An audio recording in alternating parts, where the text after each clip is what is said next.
नमस्कार विद्यार्थी मित्र मैत्रिणींनो. नुकताच 10वीचा निकाल लागलेला आहे आणि अनेक विद्यार्थी आणि पालकांच्या मनामध्ये आता पुढं काय करायचं या विषयाचं विचारचक्र हे सुरू झालेलं आहे. तसं बघायला गेलं तर ह्या मुलांच्या समोर आता करिअरचे खूप वेगळे ऑप्शन्स अवेलेबल आहेत. पण त्यातलाच एक महत्वाचा ऑप्शन म्हणजे स्पर्धा परीक्षा म्हणजेच सिव्हिल सर्व्हिसेस एक्झाम. हे क्षेत्र नेमकं काय आहे आणि ह्यात जर करिअर करायचं असेल तर सुरुवातीपासून कशी तयारी करायची याविषयी आज आपण चर्चा करणार आहोत. त्यासाठी आपल्यासोबत आहेत प्रवीण चव्हाण सर. तर सर, असे अनेक विद्यार्थी आणि पालक आहेत की ज्यांना या क्षेत्राविषयी फारशी माहिती नसते, म्हणजे जी असते ती एक तुटपुंजी असते किंवा अर्धवट माहिती असते. तर आपण अगदी सुरुवातीपासून सुरू करूया. युपीएससी आणि एमपीएससी म्हणजे काय, हे क्षेत्र काय आहे आणि ह्यातून कोणकोणत्या पदांवरती काम करायची संधी मिळते?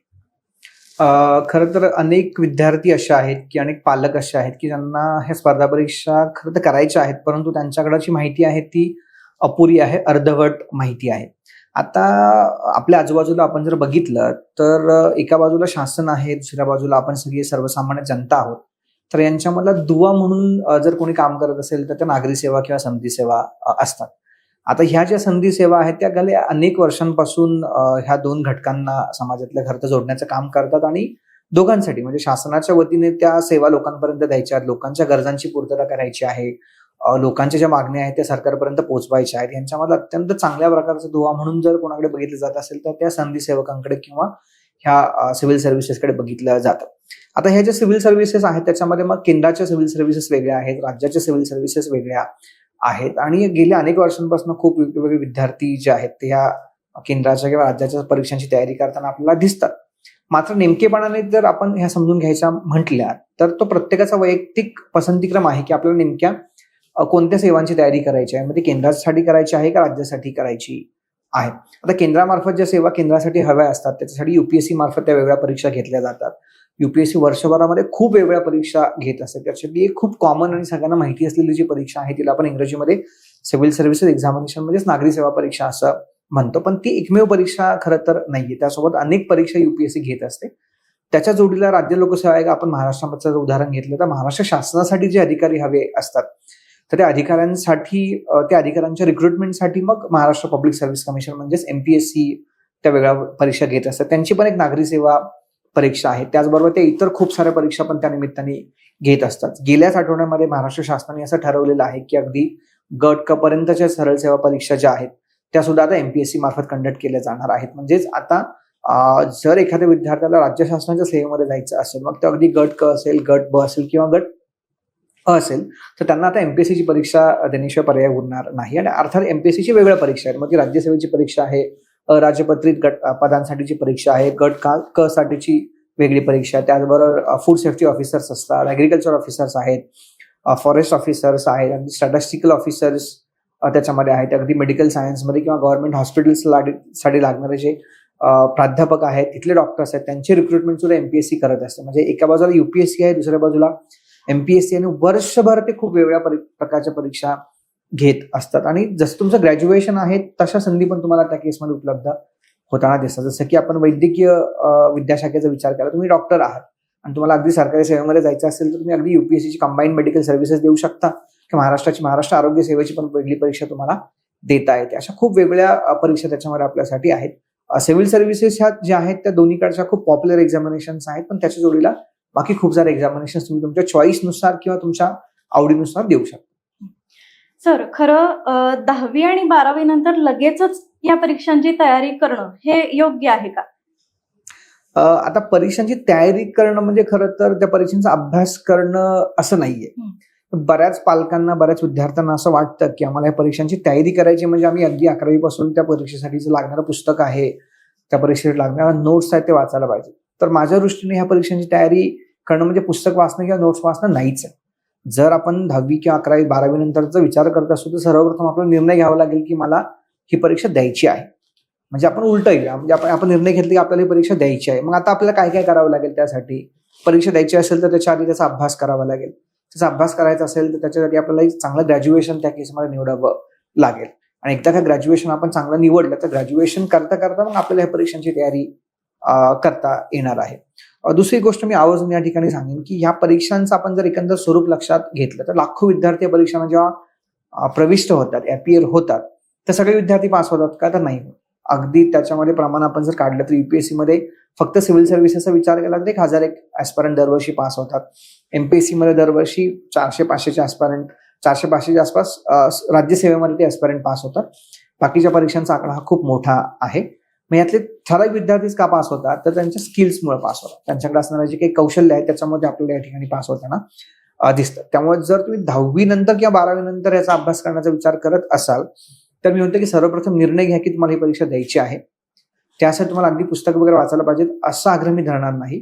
मात्र त्यासाठी चांगलं ग्रॅज्युएशन निवडायला पाहिजे हे मात्र मी तुम्हाला आवर्जून सांगेन. आणि एकदा का आपण चांगलं ग्रॅज्युएशन निवडलं तर त्या ग्रॅज्युएशन सोबतच या परीक्षांची तयारी करण्यासाठी आपल्याला जी काही आवश्यक कौशल्य आहेत, जसे की लेखन कौशल्य आहे, वाचन कौशल्य आहे, भाषा कौशल्य आहे, ही सगळी कौशल्य आपण या 2-3-4 वर्षांमध्ये आत्मसात करण्याचा प्रयत्न करायला पाहिजे.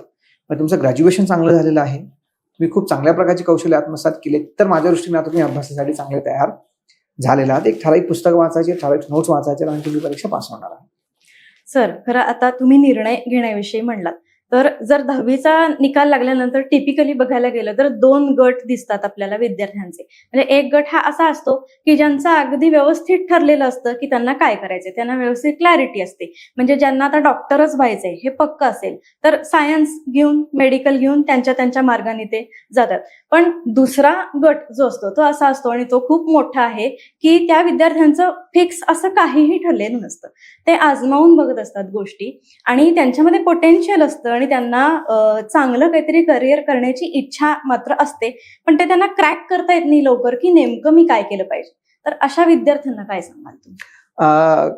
खरं तर आपल्याला हे जसे आपल्या आजूबाजूला असे 2 गट निश्चितपणे दिसतात. मग आपली कौटुंबिक पार्श्वभूमी काय आहे, आपल्या घरातले लोक किती शिकलेले आहेत, त्याचबरोबर आपली आर्थिक परिस्थिती काय, या सगळ्यांचा परिणाम जो आहे तो ह्या निर्णय क्षमतेवरती किंवा ह्या निर्णयावरती होत असतो. ज्यांचं ऑलरेडी ठरलेलं आहे त्यांना बऱ्यापैकी ह्या सगळ्या गोष्टींचा सपोर्ट मिळालेला आहे असं आपल्या लक्षात येतं. मात्र ज्या बऱ्याच विद्यार्थ्यांना या सगळ्या गोष्टींचा सपोर्ट उपलब्ध नसतो किंवा सपोर्ट उपलब्ध असून देखील ते थोडेसे आपल्याला चाचपडताना दिसतात. याच्यासाठी त्यांनी काय करायला पाहिजे? तर मी म्हणेन की याच्यासाठी तुम्ही ना चांगल्या लोकांना भेटायला पाहिजे. चांगल्या लोकांना भेटायचं म्हणजे काय करायचं? जर तुम्हाला असं वाटतं तुम्ही डॉक्टर व्हायला पाहिजे तर कदाचित तुम्ही चांगल्या डॉक्टरांना भेटा, त्यासाठी मार्गदर्शन करणाऱ्या संस्थांमध्ये जा आणि मग तुम्ही त्यांच्याकडे ते जाणून घ्या किंवा तुम्ही त्याच्यासाठी कितपत अनुकूल आहात. किंवा अगदी तुम्हाला इंजिनियर व्हायचं आहे, तुम्हाला ऍग्रिकल्चरचं शिक्षण घ्यायचं आहे, तुम्हाला वन खात्यामध्ये जायचं आहे किंवा फॉर दॅट मॅटर तुम्हाला अगदी IT मध्ये जरी करिअर करायचं असेल, मी म्हणेन की तुम्ही त्या क्षेत्रामध्ये काम करणाऱ्या लोकांना भेटलं पाहिजे, त्यांच्याशी जाऊन तुम्ही संपर्क केला पाहिजे, त्यांच्याशी तुमचं चांगलं इंटरॅक्शन ठेवलं पाहिजे. मग तुमच्या लक्षात येईल बाबा नक्की त्या क्षेत्रामध्ये काय चाललेलं आहे, येणाऱ्या काळामध्ये तिथं काय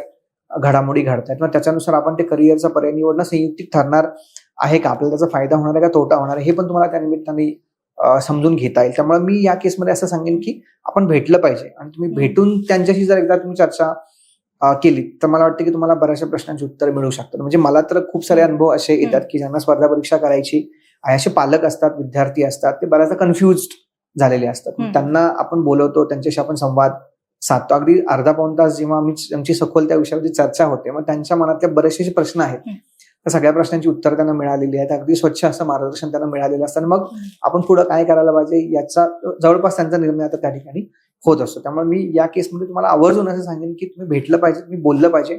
अर्थात कोणालाही भेटू नका, कोणाशी बोलू नका, जे त्या विषयात तज्ञ लोक आहेत त्यांच्याशी मात्र तुम्ही आवर्जून भेटायला पाहिजे. ओके सर, आता शाखा निवडीविषयीचा जो गोंधळ असतो मुलांचा की म्हणजे मी आर्ट्स घेऊ, मी सायन्स घेऊ का कॉमर्स घेऊ, तर UPSC MPSC करायच्या दृष्टीनं ब्रांच सिलेक्शन हे किती महत्वाचं आहे? आता आपण जर बघितलं तर आता नुकता 10वीचा निकाल लागलेला आहे, ज्यांचा 12वीचा निकाल लागला त्यांच्या दृष्टीने हा प्रश्न खरं तर नाही की आम्ही कोणत्या ब्रांचला जायला पाहिजे. कदाचित त्यांचा असा प्रश्न असू शकेल की आम्ही पुढचं कोणतं ग्रॅज्युएशन करायला पाहिजे. पण आपण सर्वप्रथम 10वी विषयी बोलू. आपल्याकडे जे पारंपरिक पर्याय आपल्याकडे उपलब्ध आहेत की आपल्याला एक आर्ट्स निवडावं लागेल, सायन्स निवडावं लागेल, कॉमर्स निवडावं लागेल किंवा अगदी तुम्ही डिप्लोमा सारख्या कोर्सेसने ऍडमिशन घेऊ शकता. बऱ्याच लोकांना असं वाटतं की मी आर्ट्सला गेलो तर कदाचित आम्ही लवकर स्पर्धा परीक्षांमध्ये यशस्वी होऊ शकतो. ती एक शक्यता आहे. तुम्ही आर्ट्स घ्यावं, कॉमर्स घ्यावं, सायन्स घ्यावं, हे तुमच्या वैयक्तिक इंटरेस्टनुसार तुम्ही खरं तर ठरवायला पाहिजे. आणि एकदा का तुमचा वैयक्तिक इंटरेस्ट त्या सब्जेक्टमध्ये असेल तर त्यातलं ग्रॅज्युएशन आपण भविष्यामध्ये जेव्हा जाऊन करणार आहोत त्यावेळेला मात्र तुम्हाला मग त्याचा फायदा हा स्पर्धा परीक्षांच्या तयारीमध्ये होणार असतो. त्यामुळे मी असं म्हणणार नाही की आर्ट्सलाच जा, कॉमर्सलाच जा किंवा सायन्सलाच जा. इथं मी हा पर्याय निवडायला पाहिजे की ज्याच्यामध्ये तुम्ही जास्त इंटरेस्टिंगली किंवा अतिशय उत्साहाने ज्याच्यामध्ये तुम्ही अभ्यास करू शकता. त्याच्यामध्ये अजून एक क्रायटेरिया मी सजेस्ट करेन की 12वी नंतर जेव्हा आपण ग्रॅज्युएशन निवडणार आहोत, अगदी तुम्हाला डॉक्टर व्हायचं आहे फॉर एक्झाम्पल, डॉक्टर व्हायचं असेल तुम्हाला काय करावं लागतं? 11वी सायन्स तुम्हाला घ्यावं लागेल. तुम्हाला इंजिनिअरिंग करायचं असेल तर काय करावं लागेल? तुम्हाला 11वी सायन्स घ्यावंच लागेल. तुम्ही 11वी आर्ट्स घेतलं तर तुम्हाला नंतर असं वाटलं की आम्हाला इंजिनियर व्हायचं, तर तो पर्याय आपल्यासाठी सध्या तर खुला नाही. कदाचित येणाऱ्या काळामध्ये एनईपी मुळे ते शक्य पण होईल, पण आता तर तो आपल्यासाठी पर्याय उपलब्ध नाही.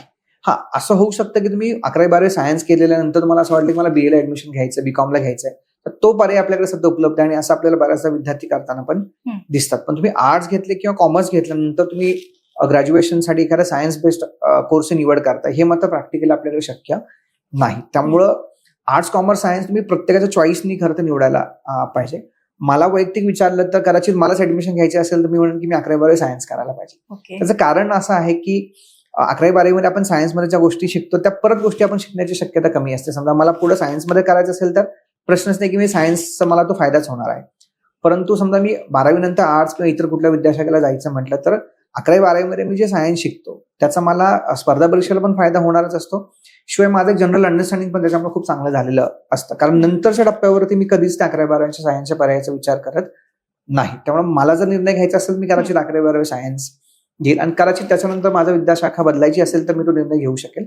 पण सर्व पालकांनी आपल्याला इंटरेस्ट कशामध्ये आहे, आपल्याला किती मार्क्स पडतात, आपल्याकडे कॉलेजेस वगैरे कोणते आहेत, या सगळ्या पर्यायांचा विचार करून आपण ती विद्याशाखा निवडायला पाहिजे. आणि याला जोडून आपण 12वी नंतर काय करायला पाहिजे असा जर प्रश्न निवडला तर इथे मी म्हणेन की परत तोच मुद्दा आहे की तुम्हाला ज्या विषयामध्ये खरं तर ग्रॅज्युएशन करण्याची आवश्यकता वाटते त्या विषयामध्ये तुम्ही ग्रॅज्युएशन करा.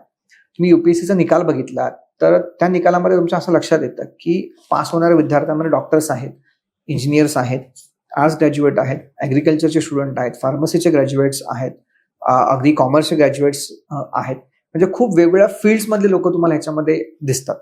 त्यामुळे अगदीच तुम्ही एखादा कोर्स घेतलात आणि आर्ट्सचाच घेतला फॉर एक्झाम्पल आणि मग आम्ही सिलेक्टच होऊ असं थांबून त्याच्यामध्ये निश्चित नाही. आपण ह्या वेगळ्या कोर्सेसना जे ऍडमिशन्स घेतो ना त्याचा आपल्याला खरं तर स्पर्धा परीक्षा तयारीमध्ये थोडा बहुत फायदा होतच असतो.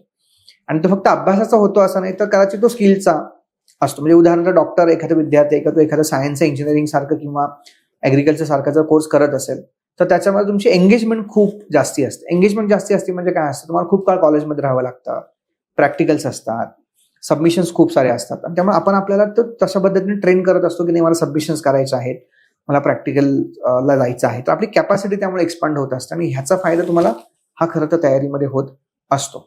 याला जोडूनच आपल्याला याचा दुसरा एक फायदा असा असतो की आपल्याला करिअरचे अनेक प्रॉस्पेक्टस ओपन होतात.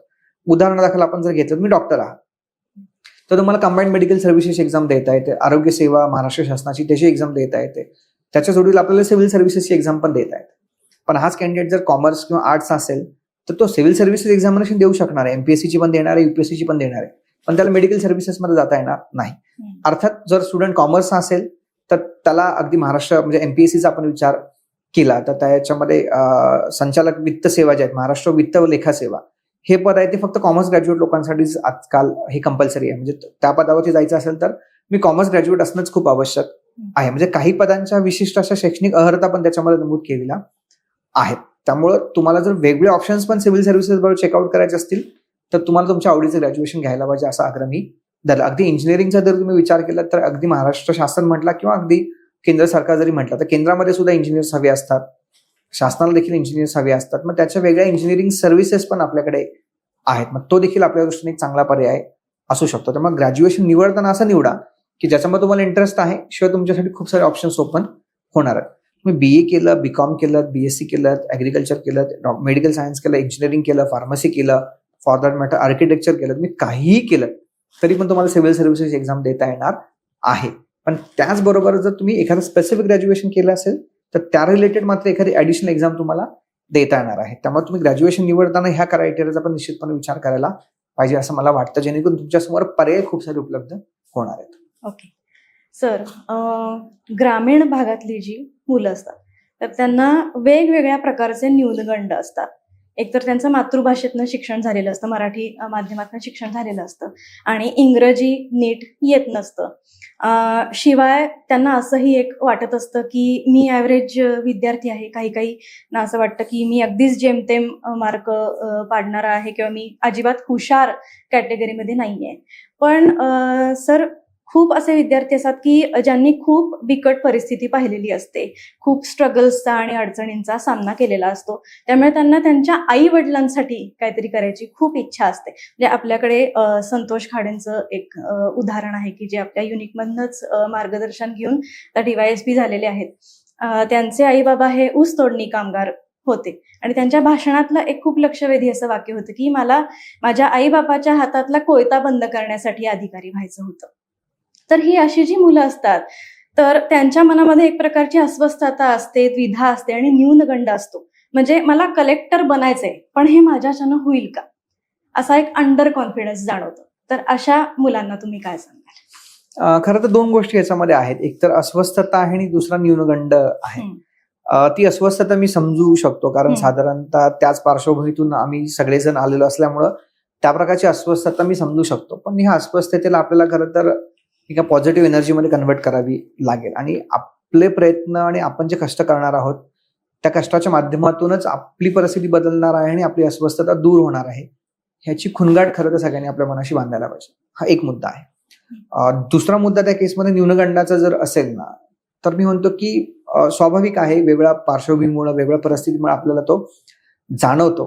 पण आपल्याला ही गोष्ट लक्षात ठेवायला पाहिजे की आपण जर न्यूनगंड अशाच प्रकारचा पुढच्या आयुष्यामध्ये कॅरी करत राहिलो तर कदाचित आपण स्पर्धा परीक्षाच काय तर इतर कुठल्या क्षेत्रामध्ये खरं तर यशस्वी होणार नाही. त्यामुळे आपल्याला न्यूनगंडाची फाईट करायची आहे हे आपण लक्षात ठेवायला पाहिजे.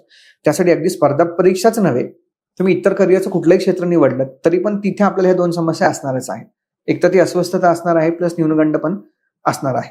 म्हणजे स्पर्धा परीक्षांसाठी हे दोन दूर करावेच लागणार आहेत, पण इतर करिअरसाठी पण आपल्याला दूर करावे लागणार आहे. तर मी सर्व अशा सगळ्या विद्यार्थी मित्रमैत्रिणींना असं सांगेन की याला पॉझिटिव्हली आपण कसं कन्व्हर्ट करू शकतो ह्याच्याकडे खरं तर आपण बघायला पाहिजे.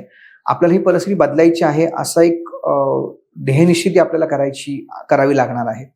त्याचबरोबर आपण चांगलं शिक्षण घेतलं पाहिजे, हे देखील आपण या ठिकाणी आवर्जून लक्षात घेतलं पाहिजे.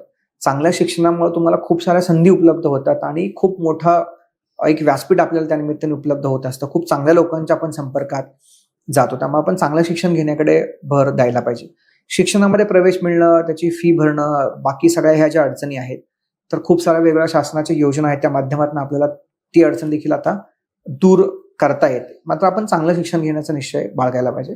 आणि त्याचबरोबर हे जर न्यूनगंड आपल्याला जर कमी करायचा असेल तर आपण काय करायला पाहिजे, तर आपण चांगल्या लोकांना भेटलं पाहिजे. त्यांच्याशी जाऊन तुमची परिस्थिती किंवा तुमच्या मनामध्ये वाटणारा न्यूनगंड आहे तो तुम्ही शेअर करायला पाहिजे. त्यांच्याकडनं चांगले सोल्युशन्स तुम्ही घ्यायला पाहिजे आणि फक्त सोल्युशन घ्यायचे नाहीत तर ते ऍक्च्युअलमध्ये इम्प्लिमेंट पण तुम्ही करायला पाहिजे. त्याच्या जोडीला तुम्ही मोटिवेशनल बुक्स पण वाचायला पाहिजेत. त्यांनी काय होतं तर आपल्या व्यक्तिमत्वामध्ये खूप चांगल्या प्रकारचा बदल त्या निमित्ताने होतो. कारण ही जी लढाई आहे ती स्वतःशी असणारी लढाई आहे आणि जर स्वतःशी असणारी लढाई जर असेल आणि त्या लढाईमध्ये आपल्याला जर जिंकायचं असेल तर त्या कामामध्ये आपल्याला खूप चांगली पुस्तकं मदत करू शकतात, खूप चांगले मेंटॉर्स तुम्हाला मदत करू शकतात. बऱ्याचदा आपल्याला काय करायला पाहिजे हे कळत नाही, तर त्या क्षेत्रातले मेंटॉर्स आपण जाऊन शोधले, त्यांच्याशी आपण आपला संपर्क कायम जर ठेवला तर मला वाटतं की ते तुम्हाला निश्चितपणे चांगलं मार्गदर्शन करतील. कारण आपल्या आजूबाजूला खूप सारे चांगली लोक आहेत, चांगल्या संस्था आहेत की ज्या या निमित्ताने विद्यार्थ्यांना चांगलं मार्गदर्शन करत असतात. आपण पण खूप वेगळ्या माध्यमातून हे करत असतो, वेगळ्या सेमिनार्समध्ये करत असतो, काउन्सिलिंगच्या माध्यमातून करत असतो, वेगळ्या व्याख्यानांच्या माध्यमातून पण आपण हे करत असतो. तर सर्व विद्यार्थी ज्यांना अशा प्रकारची अस्वस्थता जाणवते त्यांनी तिला पॉझिटिव्हमध्ये कन्व्हर्ट करण्यासाठी प्रयत्न करायला पाहिजे. न्यूनगंड जाणवतो, मी समजू शकतो, पण न्यूनगंड असेल तर ह्या क्षेत्रामध्ये काय जीवनाच्या कोणत्या क्षेत्रामध्ये आपण यशस्वी होणार नाही. आणि त्या न्यूनगंडाला जर फाईट करायचं असेल तर चांगले मेंटॉर्स, चांगली पुस्तकं आणि आपले चांगले निर्णय सोबत चांगलं शिक्षण तुम्हाला मदत करणार आहे. आता स्पर्धा परीक्षांच्या न्यूनगंडाचा आपण जर विचार केला तर अगदी IAS किंवा इतर बघितलं तर आपल्या आजूबाजूला खूप सारी अशी लोक आहेत की हे सगळे विद्यार्थी जे आहेत ते अगदी आपल्यासारख्या सामान्य परिस्थितीतून आलेले दिसतात आणि फक्त आलेले नाही तर त्यांनी ही परिस्थिती बदलण्याचा जो मनामध्ये जी ध्येयनिश्चिती केली त्याचा त्यांना या ठिकाणी फायदा झालेला दिसतो. त्यामुळे अगदी मी ॲव्हरेज स्टुडंट जरी असलो तरी जर तुम्ही प्रयत्न करायचे ठरवले तर तुमचे प्रयत्न योग्य मार्गाने जर गेले तर मला वाटतं की तुम्हाला ही स्पर्धा परीक्षा जी आहे ती तितकीशी अवघड असणार. सर, सध्याची एकंदरीत जर जनरेशन बघितली तर त्यांच्या करिअर निवडीच्या प्रक्रियेमध्ये अडसर ठरू शकणाऱ्या बऱ्याच गोष्टी असतात. म्हणजे जसं की सोशल मीडियाचा इन्फ्लुएन्स हा तर आहेच, पण पिअर प्रेशर असतं की म्हणजे आता माझ्या मित्रानं ही शाखा निवडली, हे करिअर निवडलंय, तर आता मी पण तेच करतो. किंवा माझ्या भावंडांनी असं असं केलंय, त्यांचं असं मत आहे, सल्ला आहे, तर आता मी तसं करतो. तर अशा वेळेला काय होतं, मग त्यांना भरकटल्यासारखं होतं, पूर्णपणे दिशाहीन वाटतं त्यांना, आणि मग नेमकं मग ते काहीच ठरवू शकत नाहीत. अशा विद्यार्थ्यांनी काय करायचं? दोन गोष्टी आहेत. एक तर सोशल मीडिया आहे, दुसरं पिअर प्रेशर आहे. तर सोशल मीडियाला आता प्रतिबंध करू शकत नाही, पण आपण एक गोष्ट करू शकतो की त्यातनं चांगलं कंटेंट कसं घेता येईल, म्हणजे त्याचा सकारात्मक वापर कसा करता येईल, हे खरं तर आपण बघू शकतो. हे सोशल मीडियाच्या बाबतीमध्ये खरं तर तो स्वतंत्र आणि फार मोठी चर्चा करण्याचा विषय आहे. पिअर प्रेशरचा विचार आपण जर केला तर आपल्याला सांगणारे लोक जे असतात, आपल्या घरातली वडीलधारी मंडळी असतात, आपले मित्रमैत्रिणी असतात, ते कदाचित प्रत्येक वेळा चुकीचं सांगतात असं नाही, पण त्यांची जी आकलन क्षमता आहे, त्यांची जी समज आहे, त्या माध्यमातून ते आपल्याला ते सांगण्याचा प्रयत्न करत असतात. त्यामुळे आपण खरं तर त्या प्रेशरमध्ये येण्याची गरज नाही. तुम्हाला जे आवडते ते तुम्ही करायला पाहिजे. त्यासाठी काय करायला पाहिजे, तुम्ही 3 इडियट्स या सिंपल मूवीचं उदाहरण तुम्हाला देईन. 3 कॅरेक्टर्स आपल्याकडे आहेत. एक रॅन्चो आहे, दुसरा फरान आहे, तिसरा राजू आहे. त्यांच्या तिघांची कौटुंबिक पार्श्वभूमी वेगळी आहे. जरी ते एकाच कॉलेजमध्ये शिकत असले तर त्या तिघांची प्रत्येकाची आवड त्याच्यामध्ये खूप सारी वेगवेगळी आहे. आणि त्यामध्ये पिअर प्रेशर हा घटक आपल्याला खूप चांगल्या पद्धतीने दिसतो की घरच्यांनी सांगितलंय आणि कॉलेजमध्ये सगळे लोक त्याच प्रकारचे स्वप्न घेऊन आलेले आहेत. तर ती पिअर प्रेशर जरी बिल्ड झालेलं असलं तरी पण ह्या तिघांनी आपल्या आवडीचं जे क्षेत्र नंतर निवडलं. जसं रॅन्चोनी, त्याला हे तंत्रज्ञान आणि हे सगळं शिकवून आवडलं, तो तिकडे गेला. फरहान जो आहे तो फोटोग्राफीमध्ये गेला. राजूनी मग तो एखादा जॉब चांगला स्वीकारला. हे अगदी मनोरंजनातलं जरी उदाहरण असलं तरी त्याच्यामध्ये त्यांनी आपली क्षमता आणि आपला कल ओळखला आणि त्याच्यानुसार त्यांनी त्या क्षेत्रामधलं करिअर निवडलं आणि त्याचा त्यांना त्या वैयक्तिक आयुष्यामध्ये फायदा झालेला आहे. अगदी फिक्शनल स्टोरी जरी असली तर त्याच्यानं खूप सारं शिकण्यासारखं आहे. त्यामुळे पिअर प्रेशरला आपण खरं तर हँडल करायला पाहिजे. त्यांच्याशी आपण बोललं पाहिजे, मोकळेपणाने बोललं पाहिजे. म्हणजे ह्या सगळ्या स्पेसिफिकली जेन झीला असं सांगेन की तुम्ही तुमच्या आईवडिलांशी, तुमच्या वडीलधाऱ्या मंडळींशी मोकळं बोललं पाहिजे. इतर विषयांवरती कदाचित मोकळी चर्चा होत असेल तर या विषयांवरती मोकळी चर्चा व्हायला पाहिजे. त्यांचे म्हणणं आपण ऐकून घेतलं पाहिजे, त्यांची मतं जाणून घेतली पाहिजे, आपलं मत त्यांना सांगायला पाहिजे आणि ह्यातनं आपण एक चांगला निर्णय घ्यायला पाहिजे. हा निर्णय घेताना तुम्हाला अडचण येत असतील तर मेंटॉर्स आहेत, तुम्ही त्या मेंटॉर्सला जाऊन भेटलं पाहिजे, त्यांच्याशी चर्चा करायला पाहिजे. ओके सर, आणि 11वी-12वी करत असताना मुलांनी अशा कुठल्या सवयी डेव्हलप केल्या पाहिजेत की ज्या त्यांना पुढे जाऊन उपयोगाच्या पडतील, म्हणजे स्पर्धा परीक्षांचा अभ्यास करताना किंवा त्यात यश मिळवण्यासाठी अशा कुठल्या सवयी विकसित करा? आता खरं तर खूप इंटरेस्टिंग प्रश्न आहे. तर कालच मी एक फाउंडेशन कोर्समध्ये शिकवत होतो आणि त्या फाउंडेशन कोर्समध्ये जे विद्यार्थी होते त्यांना एक प्रश्न विचारला आणि तो प्रश्न विचारल्यानंतर त्यातल्या एकाने खरं तर त्याचं उत्तर दिलं नाही. आणि त्यांना प्रश्न साधा होता, अगदी सिंपल प्रश्न होता की तुम्ही असं कराल का, तुम्ही असं करणार नाही का. तर त्यातलं कोणीच त्याचं उत्तर दिलं नाही. काही विद्यार्थी ऑनलाईन पण ते लेक्चर करत होते, त्यातलं कोणीच त्याचं उत्तर दिलं नाही. मग उत्तर का नाही दिलं याची किंवा कारणमीमांसा आम्ही शोधत गेलो. का नाही दिलं? मग भीती वाटत होती का? मग भीती वाटत असेल तर तुम्हाला असं वाटलं की तुमचं उत्तर चुकेल, बाकीचे विद्यार्थी तुम्हाला हसतील. मग असं थोडं त्याचं अनालिसिस करत करत करत करत शेवटी मला त्यांना कन्व्हिन्स करावं लागलं की ही गोष्ट अशी की तुम्हाला ती ओव्हरकम करावी लागेल. आणि ती कशा माध्यमातून मी करू शकता, तर तुम्ही ती सरावाच्या माध्यमातून करू शकता, पार्टिसिपेट करून करू शकता. आणि ह्यातूनच आपले खरं तर स्किल्स हे बिल्ड होणार आहेत. आणि हे स्किल्स मी म्हणतो फक्त स्पर्धा परीक्षांसाठी नव्हे, तर जीवनाच्या कुठल्याही क्षेत्रामध्ये यशस्वी होण्यासाठी ही स्किल्स आपल्याला आवश्यकच आहे. दुसरं त्याला जोडून बोलायचं झालं तर जसं आपण स्किल्स बद्दल मगाशी बोललो की लेखन कौशल्य, वाचन कौशल्य आणि बोलण्याचं कौशल्य. आता जसं मी तुम्हाला बोलण्यातलं उदाहरण दिलं तसं वाचनाच्या बाबतीमध्ये पण आहे. अनफॉर्च्युनेटली सोशल मीडियामुळे तसं वाचन कमी झालेलं आहे. मी असं म्हणत नाही की सोशल मीडियामध्ये लोक वाचत नाही, त्याच्यामध्ये पण वाचतात, पण ते खूप कॉम्प्रेस फॉर्मॅट मधलं वाचन आहे. टेक्स्ट बुक आहेत, रेफरन्स बुक आहेत किंवा अगदी आपल्याला आवडणारी पुस्तकं आपण वाचायला पाहिजे. सॉफ्ट कॉपीमध्ये वाचा, हार्ड कॉपीमध्ये वाचा, पण वाचा. त्यामुळे तुमचं आकलन क्षमता त्यामुळे वाढणार आहे. लिहिण्याची सवय पण आजकाल खूप कमी झालेली आहे. कदाचित मोबाईलवरती आपण सगळं टाईप करतो, नोटपॅड आहे किंवा अगदी शॉर्ट नोट्स, स्टिकी नोट्स असतात, मोबाईलमध्ये सगळं करतो. ती चांगली सोय जरी असली, चांगला कन्व्हिन्स जरी असलं तर तुम्हाला तुमचं म्हणणं पेपरवरती उतरवता आलं पाहिजे. मग काही लोक ब्लॉग लिहितात, काही लोकांना आपलं म्हणणं मांडावं असं वाटतं, कोणीतरी कधी फेसबुकला पोस्ट लिहिली, त्यातून तुमचे लेखन कौशल्य खरं तर विकसित होईल. किंवा वेगळ्या स्पर्धा असतात त्याच्यामध्ये पण आपण सहभागी व्हायला पाहिजे. त्यानिमित्ताने पण काय होणार आहे की आपल्या ह्या स्किल्सला स्कोप मिळणार आहे. आणि ते बोलण्याच्या बाबतीमध्ये आहे.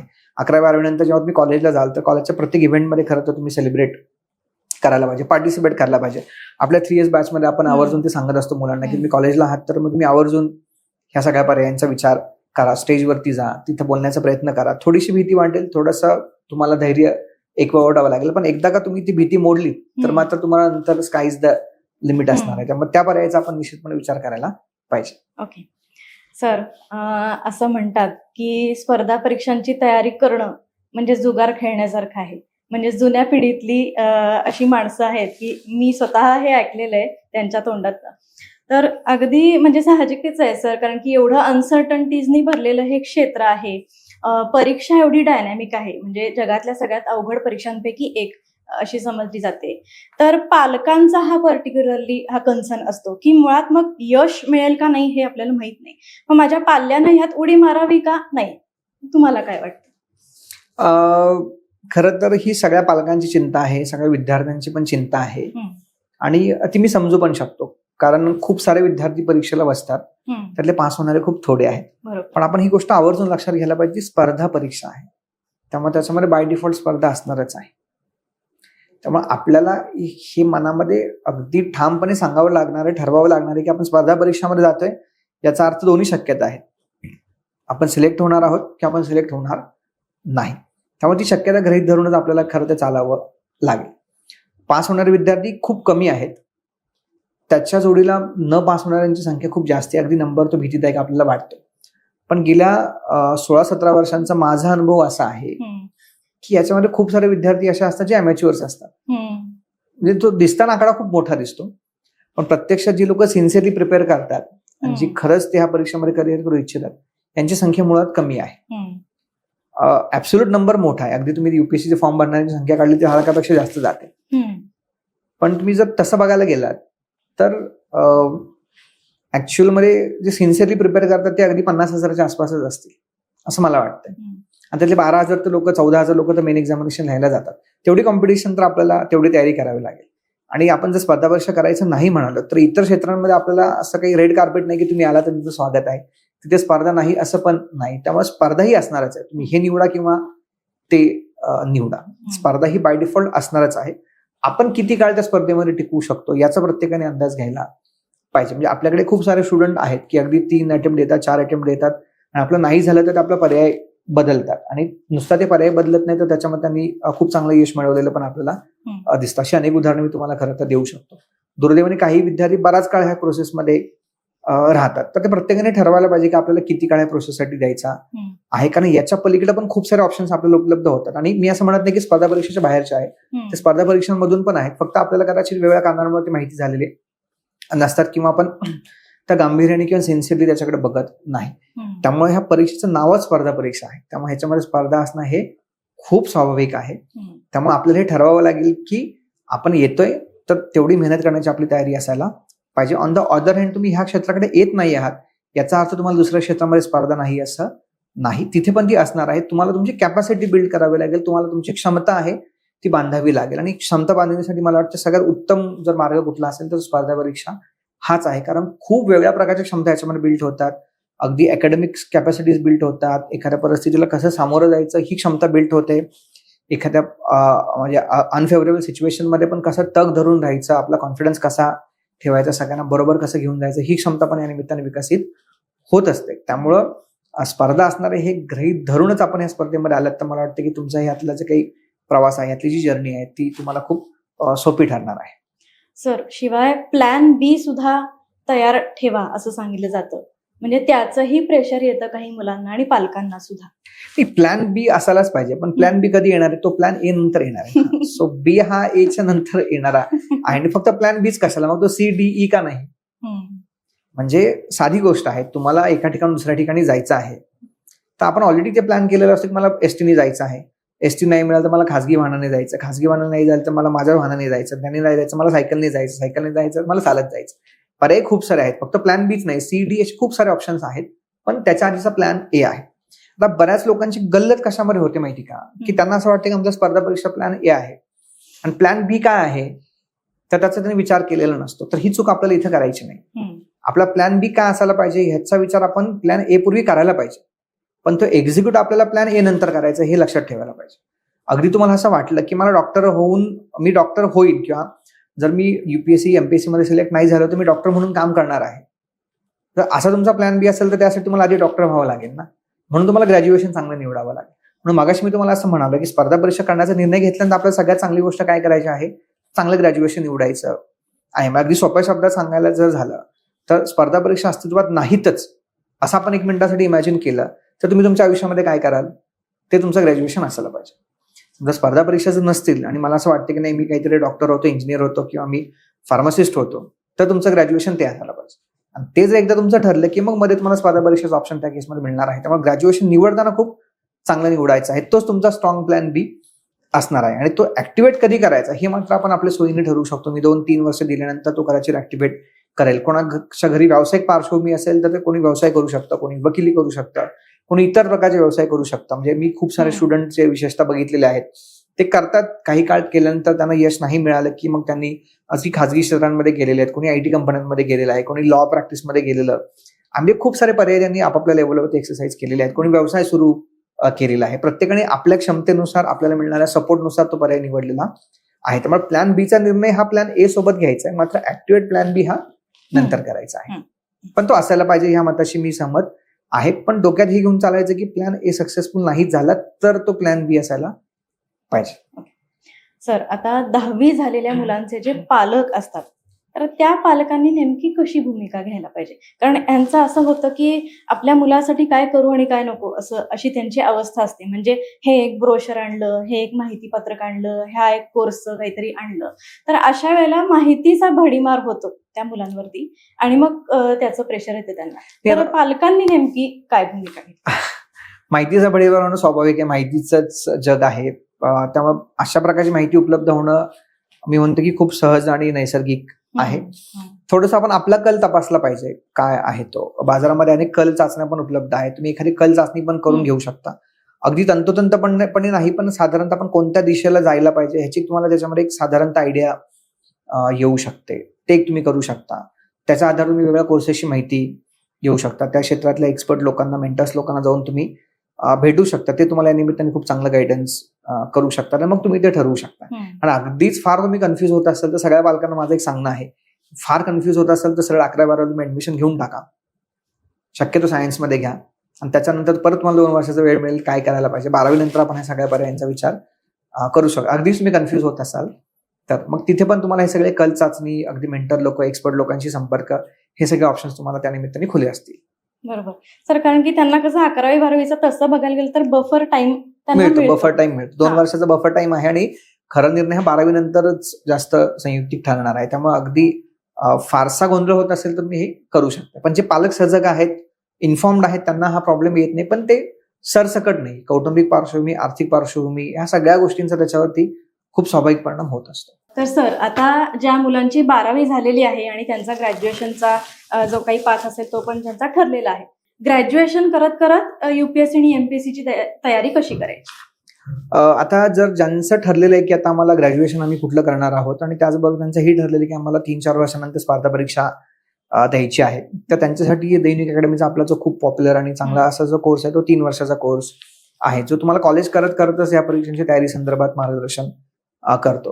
पुस्तक काय वाचायचं वगैरे हे तर त्या कोर्समध्ये आहेच, पण त्याच्यापेक्षाही आपण कोणते स्किल्स डेव्हलप करायला पाहिजेत, ह्या सिच्युएशनला कसं टॅकल करायला पाहिजे, त्याची चांगली पायाभरणी कशी करायला पाहिजे हे आपण त्या निमित्ताने शिकत आहोत. UPSC MPSC दोघांसाठीचा तो कॉमन कोर्स आहे. पहिल्या वर्षामध्ये खूप सारे फाउंडेशनल बेसिक्स आपण त्याच्यामध्ये घेत आहोत की त्याच्यामध्ये वेगळे सब्जेक्ट्स आहेत, त्याचं इंट्रोडक्शन मुलांना केलं जातं जे कदाचित त्यांनी याच्यापूर्वी केलेलं नसतं. दुसऱ्या वर्षामध्ये आपण थोडंसं सखोल त्याच्यामध्ये जाऊन टीचिंग करत आहोत आणि तिसऱ्या वर्षामध्ये प्रॅक्टिसचा जो पार्ट आहे, म्हणजे ज्यांना 3 ते 4 वर्षांनंतर परीक्षा द्यायची आहे त्यांच्यासाठी तो खूप उत्तम अशा प्रकारचा कोर्स आहे. तुमच्या कॉलेजला तो कुठेही डिस्टर्बन्स करत नाही. तो शनिवार रविवारी या वेळेमध्ये असतो किंवा अगदी तुम्हाला तो पर्याय हवा असेल तर सोमवार, मंगळवार, बुधवार असा पण तो त्याच्यामध्ये आहे. त्यामुळे आपलं कुठल्याही कॉलेजचं शेड्यूल डिस्टर्ब न होता आपल्याकडे जो उर्वरित वेळ शिल्लक राहतो त्या वेळेचा तुम्हाला या निमित्ताने खूप चांगला उपयोग करणार. आणि तुम्ही जर बघितलं तर 3-4 वर्षांचा काळ त्याच्यामध्ये आपल्याला मिळतो.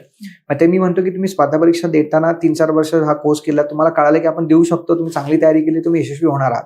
पण त्याच्या पलीकडे जाऊन मी असं म्हणतो की 3 वर्ष वेळ देऊन तुमच्या लक्षात आलं की आपण हे करू शकत नाही, आपली ती क्षमता नाही, आपण ह्याच्यापेक्षा खूप चांगलं बेटर काहीतरी करू शकतो. मी म्हणतो ते सुद्धा ह्या कोर्सच एका अर्थाने यश असणार आहे, कारण तुम्हाला हा कोर्स याची माहिती करून देतो की तुमच्या नक्की क्षमता कोणत्या आहेत आणि एकदा का आपल्या क्षमता कोणत्या आहेत हे आपल्याला कळालं की मग आपल्याला अगदी स्पर्धा परीक्षा असो किंवा त्याला जोडून असणारं अन्य कुठलंही करिअर असो ते खूप चांगल्या पद्धतीने करता येणार आहे. येस. ओके सर, खूपच फ्रुटफुल अशी ही आजची चर्चा झालेली आहे आणि बऱ्याच विद्यार्थी आणि पालकांच्या मनातला स्पर्धा परीक्षांविषयीचा गोंधळ हा दूर झाला असेल असं आपण म्हणू शकतो. तुम्ही खूपच सहज पद्धतीनं खूप मोटिवेशनल असं मार्गदर्शन केलं सर. त्यामुळे thank you या so निमित्ताने मी सगळ्यांना सांगेन की जर तुम्हाला असं वाटत असेल की स्पर्धा परीक्षांमध्ये आम्हाला करिअर करायचं, आमच्यासमोर खूप सारे प्रश्न आहेत, आम्ही कन्फ्यूज आहोत, काय करायला पाहिजे, कसं करायला पाहिजे, तर तुम्ही आवर्जून दैनिक अकॅडमीला या. आपण ह्या विषयावरती चर्चा करू आणि तुमच्या मनामधल्या सगळ्या प्रश्नांची खूप समाधानपर पद्धतीने उत्तरं तुम्हाला मिळतील याची मला पूर्ण खात्री आहे. Okay, thank you. धन्यवाद.